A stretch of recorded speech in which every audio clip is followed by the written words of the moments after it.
എല്ലാവർക്കും നമസ്കാരം. എല്ലാവരും ഇത് വിശദമായി എല്ലാം സംസാരിച്ചു.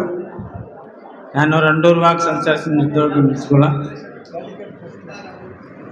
എനിക്ക് ഒരു നമ്മളുടെ ഊരുകളിൽ ഒരു നാഥനില്ലാത്ത പോലെ ആയി ഊരുകളെല്ലാവരും. 100-215 ഊര് വരുന്നുണ്ട്. എവിടെ? അട്ടപ്പാടി ഭാഗത്ത്. പിന്നെ അതേപോലെ കുറുമ്പ മേഖല, പിന്നെ പട്ടികജാതി, അങ്ങനെ കുറേ ഊരുകൾ. അത് നമ്മുടെ താഴ്ത്തപ്പെട്ട ജാതികളെ ഒരു നാഥനില്ലാത്ത പോലെയാണ് ഊരുകളിൽ ചെയ്തു വരുന്നത്. അത് ഊരുകളിൽ ഊർക്കൂട്ടാൻ ശക്തി വർത്തണം. ഊർക്കൂട്ടാണ് നല്ല ഒരു ബലമുള്ള സാധനം. ഊർക്കൂട്ട ശക്തി വർത്തണം. പിന്നെ ഈ നമ്മുടെ പണ്ടുകൾ തട്ടി എടുക്കുന്ന കുറേ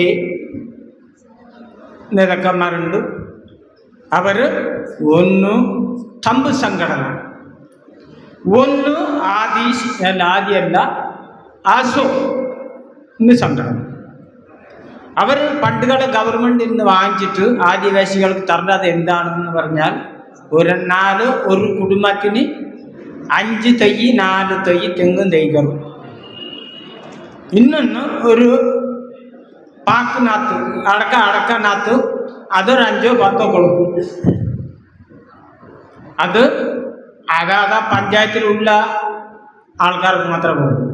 പിന്നെ വേറെ പഞ്ചായത്തിലുള്ളവർക്ക് കിട്ടില്ല. അതേപോലെ നമ്മളുടെ ഈ അട്ടപ്പാടിയിൽ ഒരു പ്രശ്നമുണ്ട്, ആദിവാസിൻ്റെ ഒരു ഭൂമി പ്രശ്നം. ഒരുപാട് കാലഘട്ടത്തിൽ നിന്ന് 40 കൊല്ലം 45 കൊല്ലമായി ഇതുവരെ ആർക്കും പരിഹരിച്ചിട്ടില്ല ആദിവാസി ഭൂമി പ്രശ്നം. അട്ടപ്പാടിയിൽ ഏത് ഭൂമി മാഫിയക്ക് മാത്രം സപ്പോർട്ട്, പിന്നെ ആദിവാസികൾക്കോ മറ്റേ വിഭാഗങ്ങൾക്കോ ഒരു സപ്പോർട്ടില്ല. അത് ചെയ്യുന്നത് കമ്പായിട്ട് പോലീസ്, അതിലുള്ള ഗവൺമെൻറ് ഉദ്യോഗസ്ഥന്മാർ, ഇവരാണ് നമ്മളെ ചൂഷണം ചെയ്യുന്നത്. അതിനെ നിങ്ങളുടെ എല്ലാവരും ഒരു ഒത്തുളപ്പ് വേണമെന്ന് പറഞ്ഞുകൊണ്ട് എൻ്റെ വാക്ക് നിർത്തുന്നു. നന്ദി, നമസ്കാരം.